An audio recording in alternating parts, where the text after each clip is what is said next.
this is the Dean Abbott podcast, and tonight I'm talking to Matt Himes. Matt is the editor of Align, a division of Blaze, the Blaze Media conglomerate, business, whatever you want to call it. How's it going? Fine. Hi, glad to be here. Thanks Thank for you. having me on. It's going fine. As we mentioned, I'm in Los Angeles. It's still light out because it's just 3:30, but it's kind of cool, but it just the right amount of cool. It doesn't get too freezing here, except maybe in the mornings. So it's just a taste of winter. So, we should remark it's January 2024 as we're recording, and I'm in Ohio where it was 20 degrees today, and we're expecting 5 inches of snow overnight. And you don't really have a winter. Not really, no. No. It does get, we have the short days. Mm-hmm. And it is kind of a desert type of climate when the sun is just coming up or once it goes down, it's sweater weather and it gets down to the 40s sometimes, but I don't think we've ever had snow. Maybe hail once in a while. There's been hail. But I mean, that's famously what people like about this area is the weather. Sure. It's just so consistent usually. So I'm from the East Coast, but I've been here for about 13 years because my wife is from here and my children have all grown up here. I mean, they're not grown yet, but for them, rain, thunderstorms, crisp fall days, it's a real novelty. When we go back home to Pennsylvania, they're just in awe. They love it. Everything's kind of different, For them. so yeah. Tell us a little bit about what Align is. All right. Well, a line is a the original um, the original sort of statement of purpose was as a kind of consumer guide. The idea being, well, the catchphrase was stop buying from people who hate you. So the idea was to support companies that American companies that make things in America, and also to avoid the kind of empty, let's say, empty progressive virtue signaling that some of these companies like Shell Oil doing a trans awareness week or something, where it's clearly a sort of cynical gesture to just kind of garner some good PR. Um, And but I think the main sort of mandate is to build a network of or a list of companies and products that you can feel good about buying.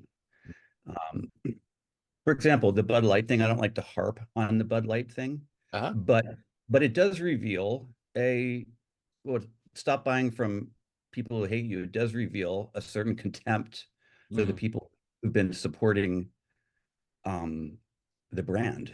Right. I remember reading about the woman who came up with it, just saying, we don't want to it's not just some kind of cliche about these, just beer drinking construction workers. Nothing, what's wrong with that? It feels like a deliberate troll. Mm-hmm.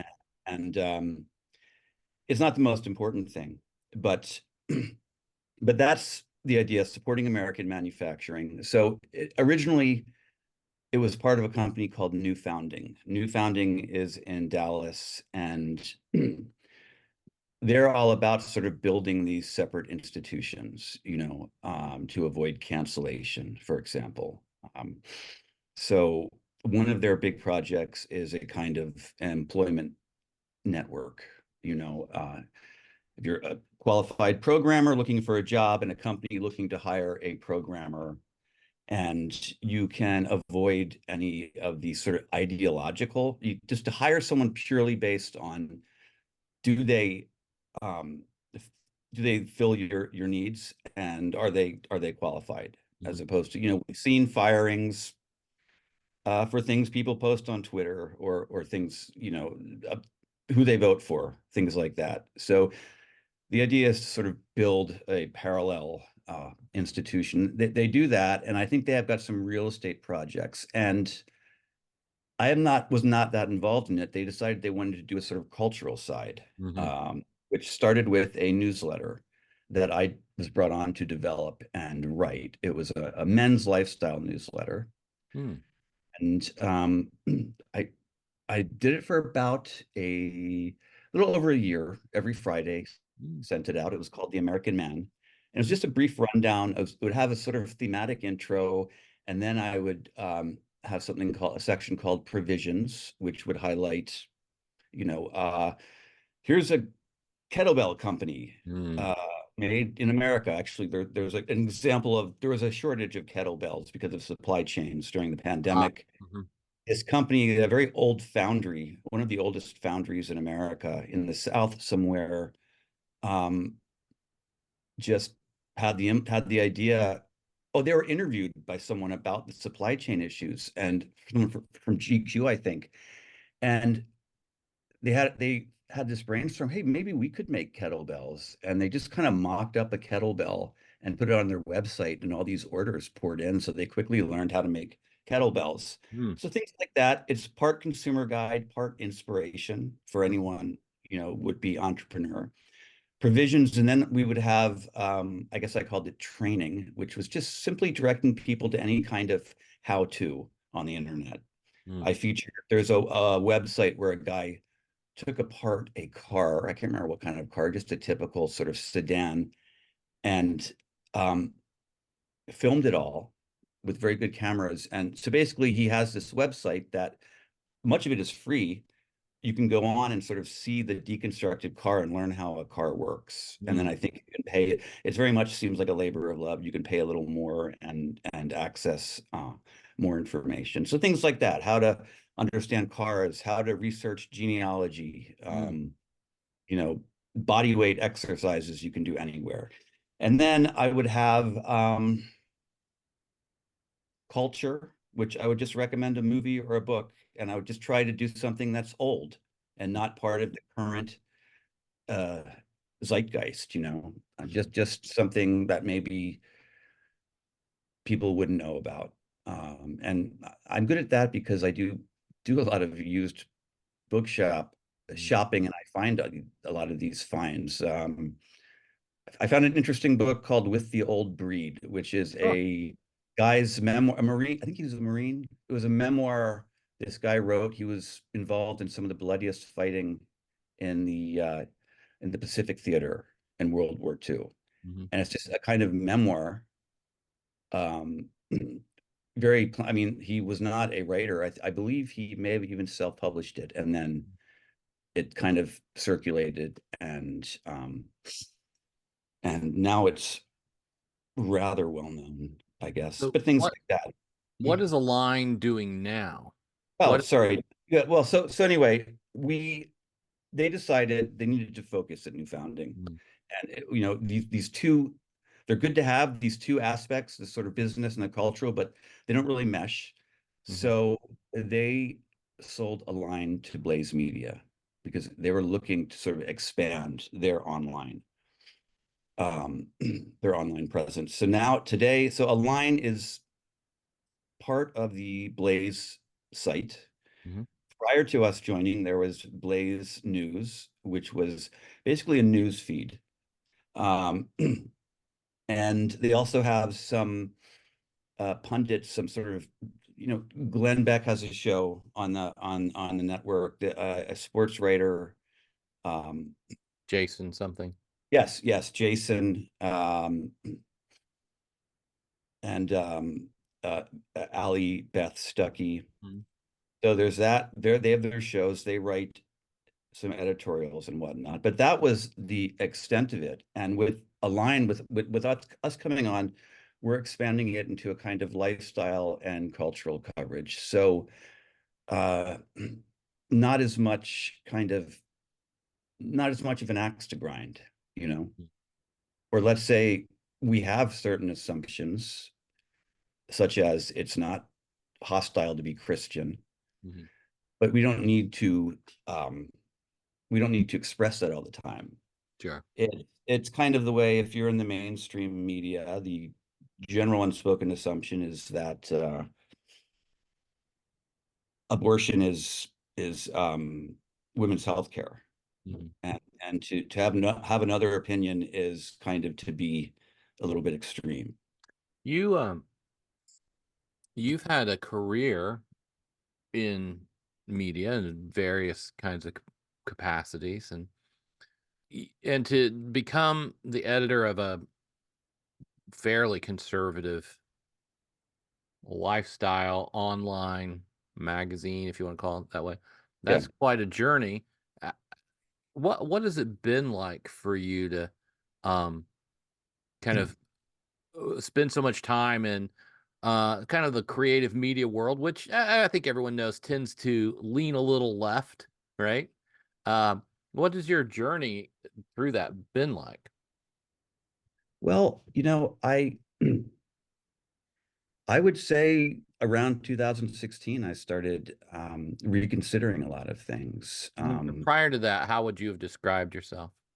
Prior to that, I was a, I mean, I don't even today, I don't really, I'm not a wonk about politics. I don't really think about it that much. Right. But prior to that, I would just say I was a default, sort of default liberalism, because it's like I voted for Obama twice Hmm. simply because, well, he talks like me. He's kind of cool and intelligent and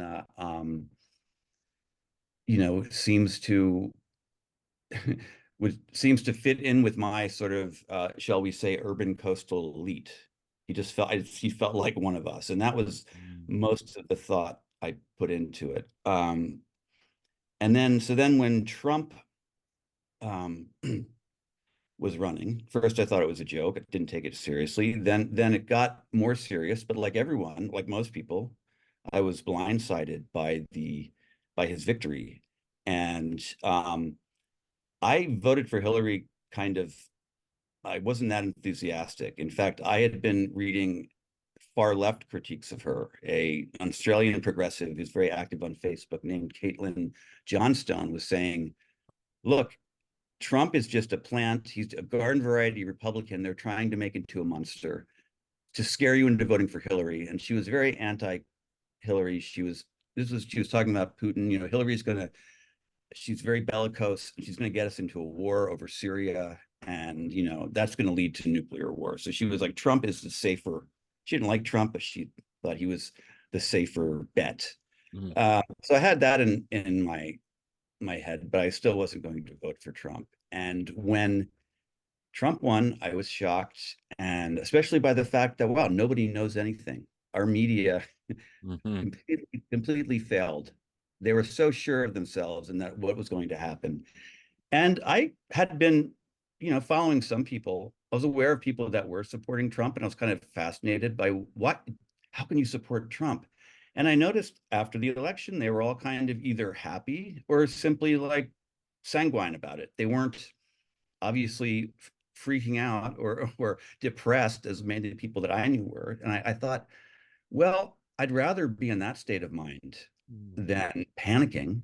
So maybe there's something to it. I'll just kind of investigate. It made me feel better to try to see things from the other side. And the more I looked into that, the more I became convinced and angry about this sort of the the pushback against Trump. A big moment for me was when people were talking about the faithless electors, and you know, let's not, I don't know what you'd call it. Let's invalidate the election. Well, If these electors don't vote for him, we can save America. And a very intelligent, a successful friend of mine who I admire was on Facebook. This was back when I still had arguments on Facebook, and she had a lot of followers, and she put up one of these petitions. And I just said something like, "Well, I mean, what kind of message does that send to all of the people in this country who voted for him? I mean, this would be unprecedented. We're just going to say, well, yeah, your vote matters, except when we don't like the candidate you vote for." And her response was something that I I grew accustomed to, that kind of just sanctimonious, Matt, not engaging with me, just people are hurting, people will die, et cetera, et cetera. And that kind of started to radicalize me. Mhm. And once I started questioning that, I realized, well, it coincided with my mid 40s. So I realized I hadn't thought a lot about, I've always been interested in the meaning of life and religion. I was raised very lukewarm Presbyterian, but I started having full on kind of midlife crisis mode. And I started, a friend of mine from high school used to be a sort of a goth theater girl. And I reconnected with her on Facebook years later, and she had become an active, like a pro-life activist. And from that, she became a Catholic. And she was very anti-Obama. And I used to kind of, sometimes I'd argue with her, but after a while I gave up arguing, but I would just kind of hate read, as it were, her posts. How can anyone believe this? And Right. I kept reading these things about pro-life and then about Catholicism. And, the more I read, eventually I found myself genuinely interested in Catholicism. And then I started lurking on Twitter. There's a robust Catholic presence on Twitter. And one thing led to another. I went to RCIA in fall of 18 and entered the church Easter 2019. So, so by the time I started writing this newsletter and hooked up with New Founding Align, I was fairly, my views had changed a fair amount. Mhm, mhm. Uh, What have been the implications of that for you? Like, in terms of your professional life or whatever. I mean, well, how has that changed anything, I guess? well, it hasn't it hasn't really changed anything. I mean, the work that I do, Mhm. I've done a lot of copywriting and Mhm. marketing work, but it's all, none of it has my name on it. Mhm. And they like my work. I don't know if some, and I don't really talk about politics or anything else I do. I don't go into an office usually, so Mhm. it certainly wouldn't affect the work that I do for them. And I mean, if they found out, or it feels strange even to say found out, as if I'm Sure. doing something. But if they had a problem with it, I guess I don't know what I could tell them. Just I guess don't hire me. Right. Sorry you feel that way. But you know, now in my family, I am the only Catholic. My children go to an Episcopal school, Mhm. and they were all baptized. Thanks to my wife, she's kind of traditional that way. And they have godfathers and godmothers, which I wouldn't have cared about at the time. Right. And we were married by a rabbi because my wife's she went to this same Episcopal school out here, and the priest who was supposed to marry us had a family emergency 3 days before the wedding and couldn't do it. So he said, I'll just have my friend do it, this female Reformed rabbi. And I didn't care. Right. It was fine. She said, she was nice. She said, well, I'll do it as long as I don't have to mention Jesus, I'm fine. And we said, that's okay. And she married us. And then she said, and if you don't mind, let me sing you a blessing from my tradition. And she sang this sort of beautiful Hebrew song, and that was it. Um, but then I got interested in religion. My wife humors me. Mm. She kind of thinks I've got too many. I'm really into the Catholic knickknacks and statues. Mhm. Sometimes she gets annoyed with that. Um, I pray the rosary every day. Not usually. Usually she's not around, but sometimes if I'm driving, Mhm. I do.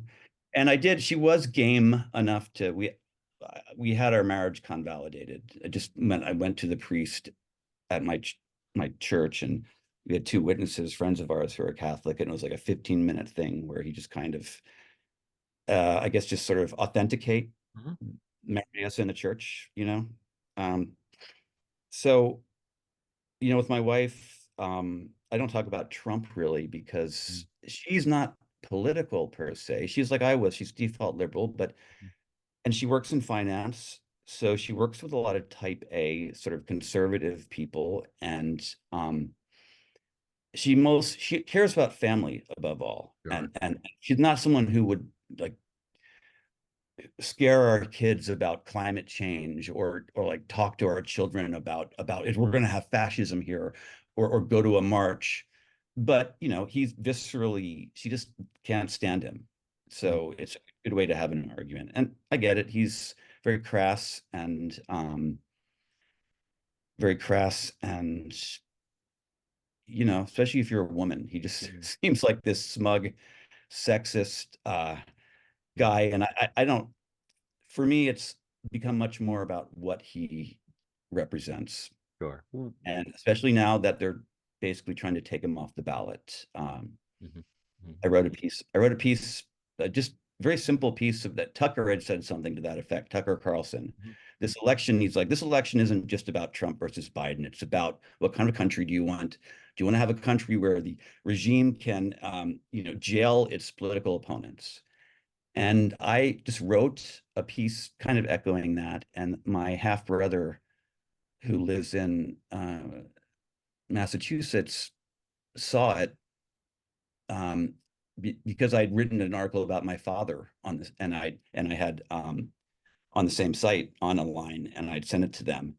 And then he saw this new piece, and he just wrote me this very upset email and kind of condescending in the sort of, Matt, I know you're an intelligent and Mhm. thoughtful person, which is why I don't understand how you can be working for what is clearly a well-paid propaganda outlet. And then he just listed off this sort of this long, it was like it was cut and pasted from MSNBC. And I don't, he's a guy who used to send me these long Twitter threads back at the peak of Russiagate. This guy, Abramson, I think he is, would just, I know the name. I mean, you can accuse people on the right of being grifters, but this is a guy, I think he's a creative writing professor with a law degree who, in the Trump era, built a huge following on Twitter by kind of peddling this stuff. And as far as I can tell, a lot of it just turned out to be fake. Mhm. Um, and so, anyway, So I just, in an era of such political turmoil, what's the value of focusing on cultural matters, you think, the way a lot? well, I think culture is maybe it's upstream of politics. Mhm. What did they say? Is that someone said that something Yeah. is Uh-huh. upstream? Mhm. It's culture is upstream of politics, right? And for me, um, I want to sort of expand the conversation. Mm. I don't want it to be a site where people look at it and say, "Oh, that's a right-wing site." That's not for me.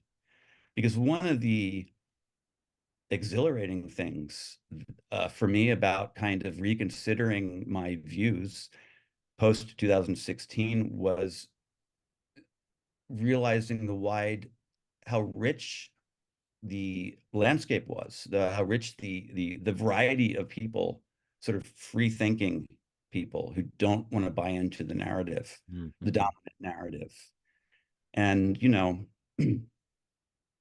I understand why Hillary called them deplorables. There's a lot of weird kind of people, but now I look at it like they're the slobs or the heroes in a classic 80s movie. Mm. They're like the nerds in Revenge of the Nerds, or sort of like a motley bunch who think for themselves. Of course, in any scene, you're gonna have to sift through some people who are crazy or grifters, but I think there's a lot of people that they simply there's so many voices out there now and so much Mm. information because of the internet. It's very easy to use credentials as a filtering system. I know I did that. Mm. Um, but if you're willing to let go of that and do a little bit of vetting yourself and critical thinking, you can find a lot more interesting stuff. Mhm. So part of me, I just want to expose people to that and a sense of culture that is wider than the New York Times book review, Mm. or or even what's streaming. Yeah, So it seems to me that one of the effects of a highly polarized society is to create in individuals who have any intellectual interest or life at all is to create, um, to drag those people into ruts almost, where we have my side and your side, and we Yeah. and we and to create very rigid ways of interpreting life that keep people from experiencing the kind of richness that you're describing. And I do think that yes, there must be a way to break through that a little bit. It's interesting. I guess I'm thinking particularly. I know that you wrote not long ago an article for a line about Norman Lear, who, as you may know, was not a dyed in the wool conservative. Oh, of course. And people in the comments, not that I read the comments, but some people in the comments were just kind of angry, as if he's a liberal. What are you doing? Mm. I thought I wanted to be quite kind of take his achievement on its own merits. And Well, I mentioned how he spent his time as an activist, and I don't think I did so approvingly, but it wasn't in a sort of sneering tone either. It was more uh, let let the reader be the judge. mhm. I know I think it's misguided. Um, Television is an interest of yours. In Do you think it's important? well, I'm someone who probably like you, I grew up in the era of 12 channels. Mhm, I remember pre-cable, the era of syndication and reruns. And, we played outside, but my television watching wasn't policed that much. So mm. I remember a lot of times after school sitting and watching reruns of The Brady Bunch or Gilligan's Island and Oh, things yeah. like that. The Little Rascals, they used Mhm. to run the art Yeah. gang. And I I enjoyed it and I got kind of obsessed with it. I remember in eighth grade, just a friend of mine. By then, we kind of appreciated the kitschy value of the Brady Bunch and things like that. But I remember just for fun, we were trying to make a database, a local guide to when all of these shows were on our local stations. So yeah, um, I've never been a, it's always been a big part of my life. Now I've always been a big reader, and now lately I'm sort of overwhelmed Mhm, by television. And because I've always worked in pop culture, mhm, let's say. So, but by the end of, and often, on something I'm not really interested in, but I take every job seriously. So I could be arguing, having a meeting over sort of like the Smurfs 2 promos for Smurfs 2 or mhm, uh, I and by the time I get home, I just want to, I don't know, put on classical music and smoke a pipe or something. mhm, Uh, watch maybe read some Shakespeare mhm, or no, but so whereas my wife she works in finance and so she's as I said and she just wants to decompress and watch and she loves streaming and she'll watch pretty much any kind of narrative show, especially these prestige shows. And I found that I can watch some, but often I have this feeling of resentment that you're asking 20 hours of my life, and I know you don't need it.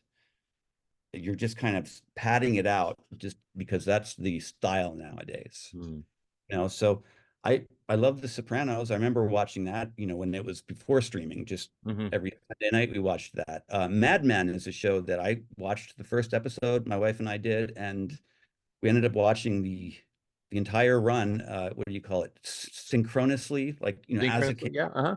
as it came out.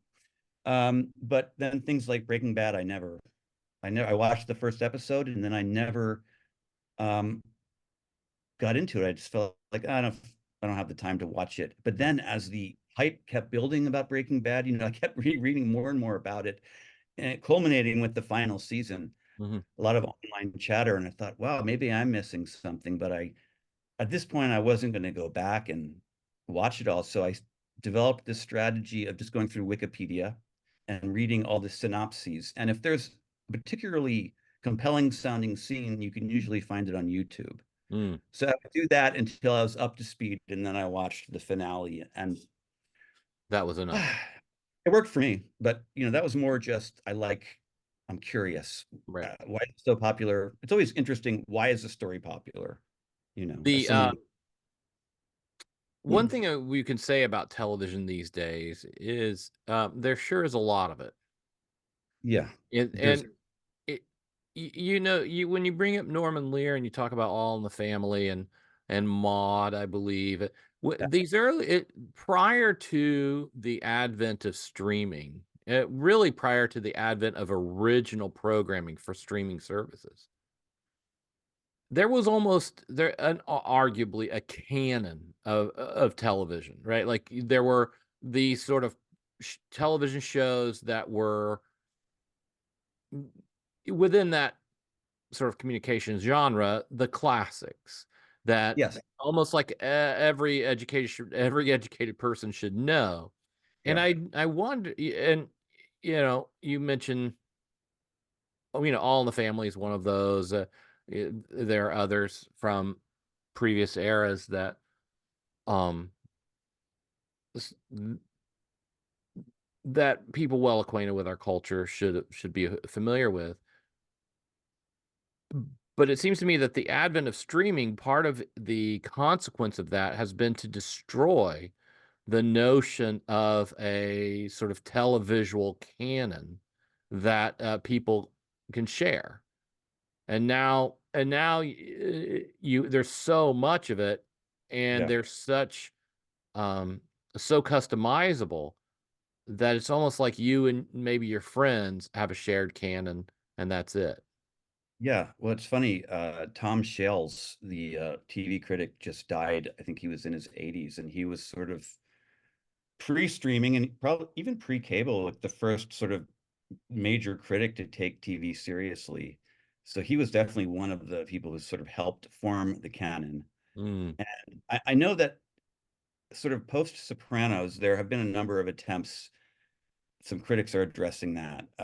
They're kind of Alan Sepinwall. He's a critic, I think, in New Jersey. He wrote a book about, I think, The Sopranos, and someone else wrote a book just about the trend of anti-heroes in mm, general, The mhm, Shield, and Sopranos, and Breaking Bad, and all that. And so they're covering what they used to call peak TV, but mhm, now we're beyond that. It is just like you can go on Netflix, for example, and you're just swamped. You don't know what you've never heard of some of these things, and they a lot of times they don't promote them um, because they let them. Actually, I read about a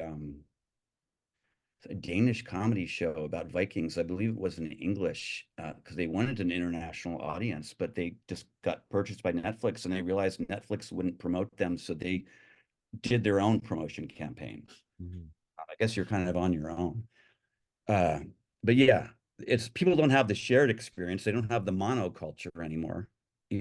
mhm, It's I mean there is a what's trending. There's we still have that rough idea of, oh, this is what everyone's watching, this is what's popular, mhm. but it's not like me It's not going like on. who killed JR, who shot JR. Yes, that's Do, right. I do remember. you are I you old? remember. Do you remember the who shot JR phenomenon? Yes, my stepmother watched Dallas. I didn't watch Dallas. I think I was 9 or 10 when that was out, but I was an avid reader of People magazine, which at the time was still all about celebrities. Now it's much more into true crime because Mm, that's what gets clicks. right. But yeah, I remember very well that whole thing. I remember watching The Day After. Do Oh you? yes. Oh, my parents were very concerned about whether or not I should be allowed to watch it because if you recall, there was so much media can talk Yeah, about how serious and scary it was. I've seen it recently. I've watched bits of it. It's still, I mean, it's obviously kind of kitschy 80s, but it's still pretty chilling. Mm, hmm. Um, it's almost more chilling because of how dated it is. It just gives you this sense of this is how time would have stopped. Culture would have stopped here if this happened for real. there's a British kind of counterpart to it called Threads that is more horrifying because it's grittier, it's British, and it goes, was it called Threads? I think it is called Threads, unless that's the one. Anyway, it projects into the future. So you see the survivors, and then you watch civilization kind of devolve. Mhm. Everyone just reduced to these sort of rubble dwellers with all sorts of babies having birth defects and people becoming illiterate and Mhm. and things like that. So yeah, I mean, I grew up, I was always scared of nuclear war, and I suppose there's really no reason to like not be scared of it now. Right. It's just out of our minds. Right. It's fallen off the radar a little bit. The Yes. I just wondered if you have any thoughts about sort of the role of entertainment as a the role of entertainment as almost the goal of contemporary life, and the way that that works, and it contributes to our political and really our spiritual condition as a people, Yeah. where y- so I recall Netflix introducing their streaming library probably around 2005, and it was very novel and exciting. But at this point, that's 20 years ago almost, and it seems to me that the upshot of the power of streaming media is almost like being able to hook yourself to some kind of drug that pumps into you at every moment. You never need to take it out of your vein. Yeah. Um, and and the goal of these companies who provide content is to keep you drugged. And I just wonder if you've thought about that at all. That the way Oh that, yeah. as opposed to in 1986, you had to come home and wait for the Brady Bunch to come on, Yeah. and and television had almost an entirely different cultural function. We're very lucky to have experienced that pre-digital time of waiting for the Brady Bunch, among other things. Hmm. It's like I had an improv teacher, really good improv comedy teacher, and this was back in the OOs, so the entertainment landscape wasn't nearly as saturated. And he said, "Look at us, we all have the entertainment options of we're like medieval kings. We clap our hands and we never have to be bored. We clap our hands and summon the jester, and every idle moment can be filled with something to distract us if we want." And I've always thought about that. And another thing I've always thought about is, I think it was Reed Hastings at Netflix said once, we're not competing with other streamers or movies. We're competing with life. We're competing with sleep. Hmm. And yeah, you could yeah, I remember binging was a novelty when I was kind of like, oh, I love this. You can just, if you're really into a show, watch it. But for me, the charm is worn off. Hmm. And I'm always Hmm. conscious, especially now that I'm older, of how much time I'm spending.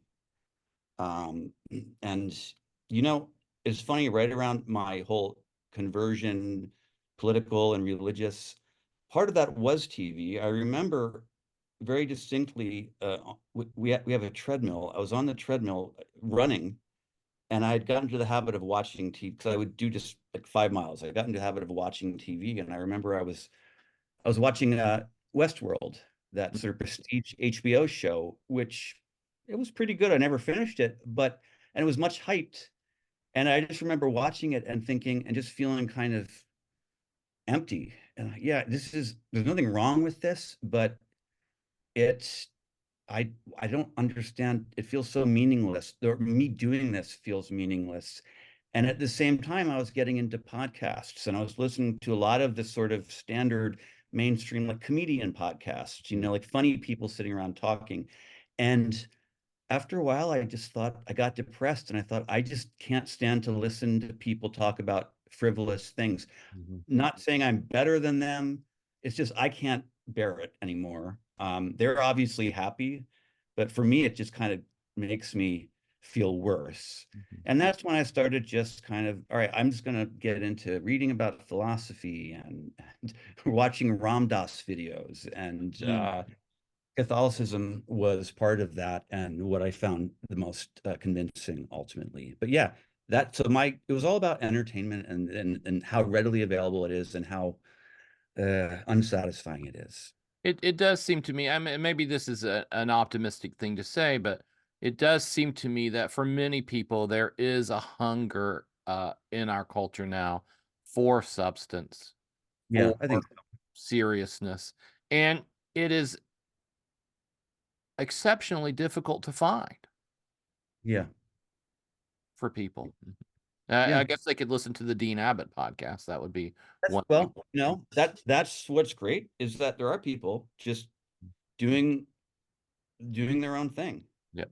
Trying. And Mhm. yeah, I applaud your effort because I mean your podcast is one of the things that I probably would have gravitated to, just someone talking about, I mean, at the time it was just anything, as long as it's not just about like cracking jokes the whole time.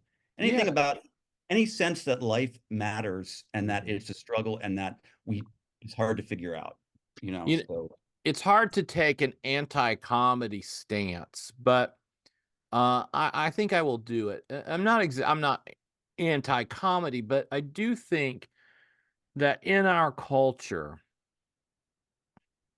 we have become sort of dominated by a ethos of comedy to the point where um, laughing, being funny, trivializing things, almost making meaningless the most sacred things through a sort of cultivation of irreverence. yeah. That is so much a part of the mainstream narrative and mainstream set of attitudes that we're all supposed to nurture. But I think it leaves people empty. And it's dated, this idea of the rebel comedian making fun of sacred cows. Well, where are these sacred cows anymore? Hmm. Hmm. There's not, you can make fun of Christianity all you want. You're not going to get banned. Right. You can talk about sex, any kind of sex.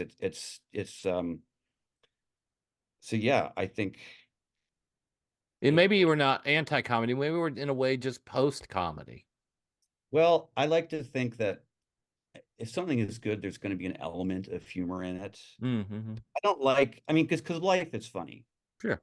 I'm not, I enjoy, I don't know, the Office. I used to watch The Office. I enjoy things that are straight up comedy. I was watching Rick and Morty. I enjoyed that. I was watching that the other night. But I find I really gravitate towards horror now. At Mhm. least horror, I don't like these sort of nihilistic slashers or torture porn, as they call it, but horror that takes the existence of some kind of metaphysical evil seriously. Can you give us That an example? there's a great movie that I always harp about, a small independent movie. I believe it came out in 2016. It's called A Dark Song.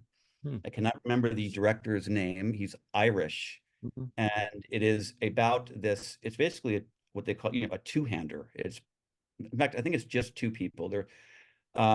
It's a woman a mother whose son has died, and she wants to speak to him from beyond the grave. So she contacts this occultist on Craigslist or whatever, Hmm. and she's paying him to do this ritual.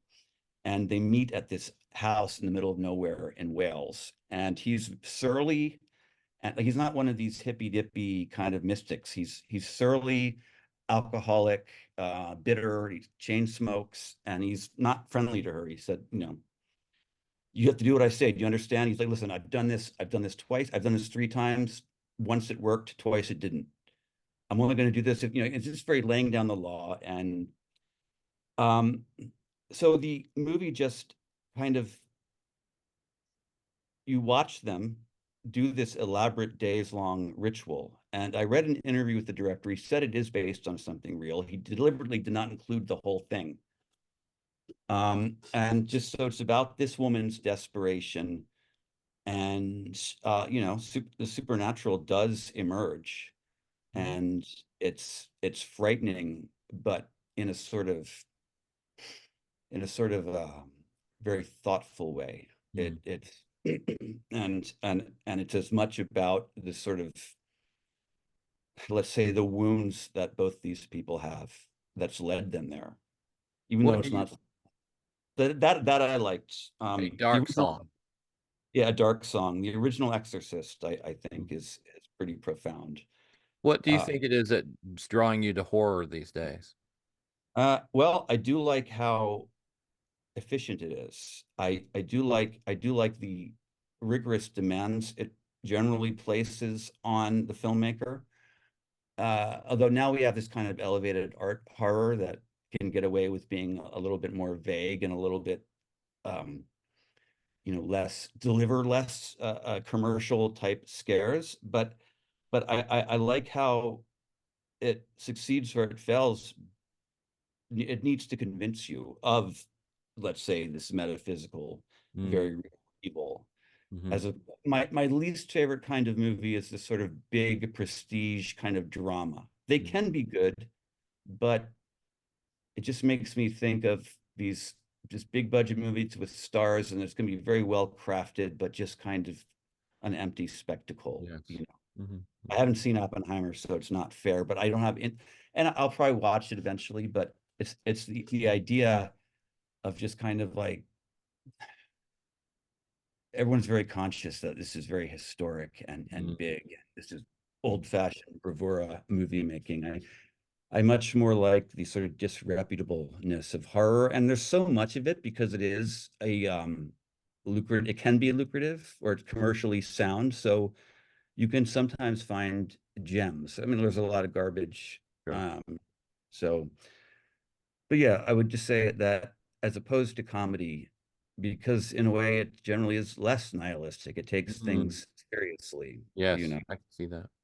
Um, Hmm. and for a while there was that raunchy comedy trend, which I loved back in the Judd Apatow, Mm. Hmm. Wedding Crashers and all that, and it was raunchy. And now I go back and watch them, and I'm kind of disturbed at how over the top it is. And also, that was the time when people were encouraged to improv.